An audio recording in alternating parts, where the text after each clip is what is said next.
درس قرآن کے پروگرام کیا کہتے ہیں قرآن میں خوش آمدید۔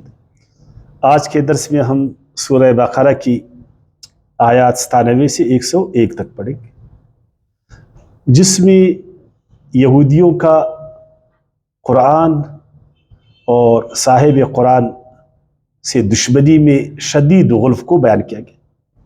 شدت کے ساتھ وہ قرآن کی مخالفت پر اور آپ صلی اللہ علیہ وسلم کی مخالفت پر کمر بستہ تھے۔ کیوں؟ وجہ کیا تھی اور کس طرح؟ تو پہلے میں آیاتوں کا عام ترجمہ کروں گا، پھر ساتھ ساتھ تشریح اور تفسیر بھی کریں گے، تو پھر آپ دیکھیں گے کافی مسائل وہ ہمارے سامنے آئیں گے کہ یہ شدید غلف ان میں کیوں پیدا ہوا یہودیوں میں، اور وہ اس کو کس طرح ظاہر کرتے تھے۔ اعوذ باللہ من الشیطان الرجیم، بسم اللہ الرحمن الرحیم۔ کل کہیے اے رسول، من کان عدون، جو کوئی دشمن ہے لجبریل، جبرائیل کا، فإنہ نزلہ، تو اسی نے اتارا ہے، نازل کیا اس قرآن کو، علی قلبک، آپ کے دل پر، بإذن اللہ، اللہ کی اجازت سے، اللہ کے حکم سے، اللہ کی اذن سے، مصدقا لما بین یدیہ، جو تصدیق کرنے والا ہے، تصدیق کرتا ہے ان کی جو بین یدیہ اس سے پہلے ہو چکی، وہدن، اور ہدایت، وبشر المومنین، اور خوشخبری ایمان والوں کے لیے۔ جبریل کی وہ کیوں دشمن ہوئے؟ جبریل کا کیا لینا دینا؟ یعنی یہودی حضرت جبریل کے ساتھ دشمنی کیوں انہوں نے کی؟ جی اب اس پر بات کر لیں گے، اس پر بات کریں گے نا۔ پہلے تو جبریل کو ہم سمجھیں گے، یہ جبریل کون ہے؟ جبریل 4 مشہور فرشتوں میں سے ایک فرشتہ ہے، 4 مشہور فرشتوں میں سے ایک فرشتہ ہے۔ 3 ناموں سے یہودی اس کو یاد کرتے تھے، جبرائیل، جبرائیل، جبرائیل، ان ناموں سے اس کو یاد کرتے تھے۔